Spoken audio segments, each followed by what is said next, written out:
तेरे राज में, मोदी तेरे राज में, मोदी तेरे राज में मैं चिरागों की हिफाजत कर रहा था, मैं चिरागों की हिफाजत कर रहा था। अब अंधेरों को शिकायत हो तो हो, मैं चिरागों की हिफाजत कर रहा था। अब अंधेरों को शिकायत हो तो हो, और जो कयामत आप लाए मुल्क में, मैं मोदी जी से कहना चाहता हूं कि जो कयामत आप लाए मुल्क में, उसके कहने पर कयामत हो तो हो। यही किया संजय सिंह जी ने राज्यसभा के अंदर, जिसकी वजह से उनको बर्खास्त किया गया। लेकिन बर्खास्त करने से जो आजाद आवाजें हैं, मोदी हटाओ, मोदी हटाओ, मोदी हटाओगे तो देश बचेगा, मोदी जी रहेंगे तो देश, और खाली देश नहीं दोस्तों, यह देश नहीं। मंच पे स्वागत करता हूं आम आदमी पार्टी की राष्ट्रीय प्रवक्ता रीना गुप्ता जी का। मैं मंच पे स्वागत करता हूं हमारे प्रदेश के उपाध्यक्ष जितेंद्र तोमर जी का। और मैं आग्रह करता हूं कि जंतर मंतर की सड़क पे अगर आम आदमी पार्टी के और भी प्रदेश के उपाध्यक्ष हैं, महिला विधायक हैं, उनसे भी आग्रह करता हूं कि वो मंच की ओर आए, मंच पे अपना स्थान ग्रहण करें। मैं इस समय बहुत सारी रोचक तख्तियां जंतर मंतर की सड़क पे देख रहा हूं। मन में से कुछ तख्तियां पढ़ना चाहूंगा। इन तख्तियों के यहां होने से जो बात मौन मोदी जी के कानों तक पहुंचनी चाहिए, हम उम्मीद करते हैं कि वो बात पहुंचेगी। एक तख्ती मेरे सामने है, मोदी तेरे राज में मणिपुर जल गया आग में। मेरे साथ एक बार जोर से नारा लगाइएगा। मैं पहली लाइन बोलूंगा, मोदी तेरे राज में, आप एक स्वर में कहिएगा, मणिपुर जल गया आग में। मोदी तेरे राज में, मोदी तेरे राज में, मोदी तेरे राज में। बड़े अच्छे एक शायर हैं दोस्तों, सुशील सिद्धार्थ जी। उनका बड़ा एक रेलेवेंट शेर याद आ रहा है, और वो याद आ रहा है संजय सिंह जी ने जो राज्यसभा में किया, उसको ध्यान में रखते हुए याद आ रहा है, जो इस प्रकार से है कि मैं चिरागों की हिफाजत कर रहा था, मैं चिरागों की हिफाजत कर रहा था। अब अंधेरों को शिकायत हो तो हो, मैं चिरागों की हिफाजत कर रहा था। अब अंधेरों को शिकायत हो तो हो, और जो कयामत आप लाए मुल्क में, मैं मोदी जी से कहना चाहता हूं कि जो कयामत आप लाए मुल्क में, उसके कहने पर कयामत हो तो हो। यही किया संजय सिंह जी ने राज्यसभा के अंदर, जिसकी वजह से उनको बर्खास्त किया गया।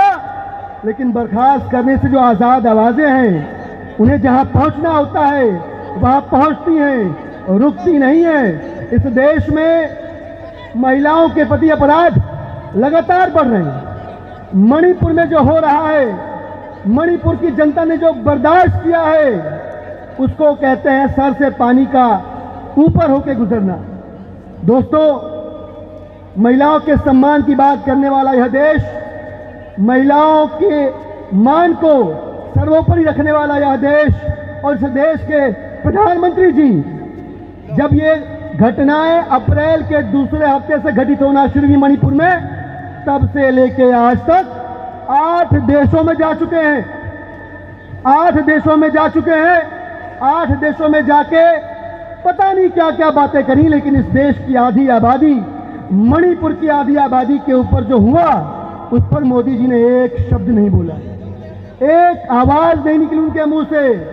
मोदी जी मौन हो गए, जबकि जाने जाते हैं कि बड़ा शानदार स्पीच देते हैं भाई साहब, बहुत बढ़िया भाषण देते हैं, बहुत अच्छी बातें कहते हैं। लेकिन जब बात आई कि मणिपुर के ऊपर जो घटनाएं हो रही हैं, जो अत्याचार हो रहा है, महिलाओं का खुलेआम बलात्कार हो रहा है, उस पर आप चुप क्यों हैं? अभी तक उनसे बोला नहीं गया।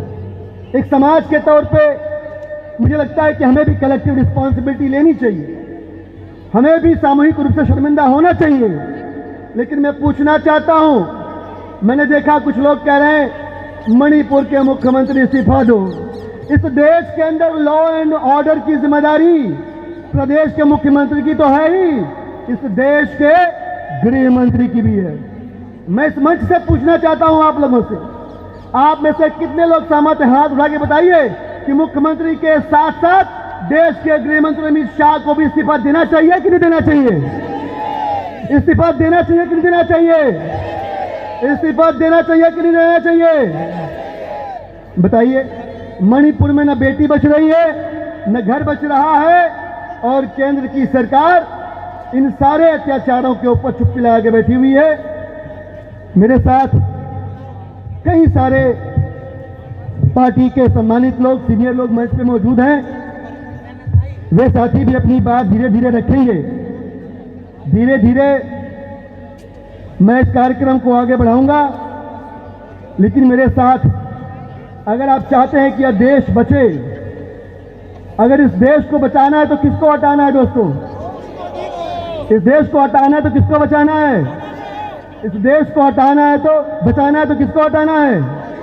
तो मेरे साथ जोर से नारा लगाइएगा, मोदी हटाओ, मोदी हटाओ, मोदी हटाओ, मोदी हटाओ। मोदी हटाओगे तो देश बचेगा, मोदी जी रहेंगे तो देश, और खाली देश नहीं दोस्तों, यह देश नहीं बचेगा, यह देश का संविधान नहीं बचेगा, इस देश की डेमोक्रेसी नहीं बचेगी। सारी समस्याओं का एक रामबाण इलाज है मोदी जी को। आप लोगों को पता होगा कि जब मणिपुर के अंदर ये घटनाएं शुरू हुई, मोदी जी ने विदेश जाने का कार्यक्रम शुरू कर दिया। मैं आपको पूरी क्रोनोलॉजी बताता हूं।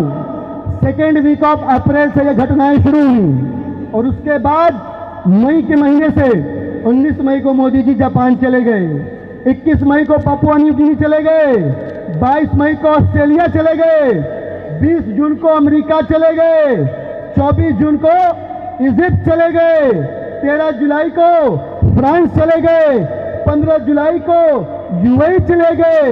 इन तमाम देशों में गए, इन तमाम देशों में दुनिया भर की बातें की। इन तमाम दुनिया भर के देशों में जाने के बाद भी, वहां अपनी बात कहने के बाद भी उनके मुंह से मणिपुर के लिए एक शब्द नहीं फूटा दोस्तों। ऐसे प्रधानमंत्री हमने चुन लिए। सोचिए आप, मध्य प्रदेश के अंदर टाइगर प्रोजेक्ट का अपडेट लेने की चिंता है।